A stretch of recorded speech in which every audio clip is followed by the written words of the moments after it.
Na mimi nakuuliza Dora Ringe, sijui kama umeona vile Nairobi kunaendelea insecurity. Watu wananyang'anywa mchana, kweupe mchana. Hilo bado ni jeshi. Kweupe mchana. Ni jeshi ambalo linaongozwa. Hebu tangu hata hujaendelea, polisi wako wapi?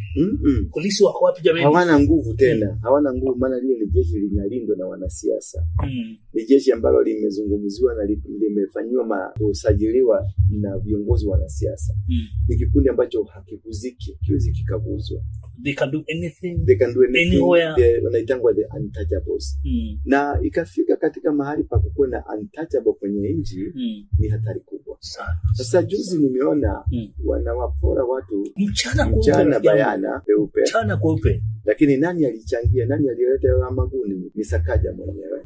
Lakini Sakaja angewezaje kuleta guns Nairobi bila upitisho wa vyombo vyote vya dola? Na vyombo vyote vya dola vinawezaje kufanya maamuzi bila rais kuhusika? Tunaongea habari vyetu vyombo vya dola. Tuite vyombo vyote vya dola kwamba vyombo vyote vya ulinzi.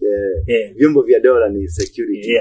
Ni polisi, jeshi na NSIS. Maana wanaweka doria. So hakuna jinsi hawa magunzi wangekuja na polisi watembee na wao barabarani bila mahusisho ya vyombo vyote vya dola. Lazima wangekuwa pamoja, walifanya kazi pamoja. Walielezewa kuna watu watakuja na mwalinde. Alafu sasa vyombo vya dola havina mamlaka ya kufanya maamuzi kama yale kama mambo yametoka, kiongozi mkubwa hajahusika na mambo yametoka juu.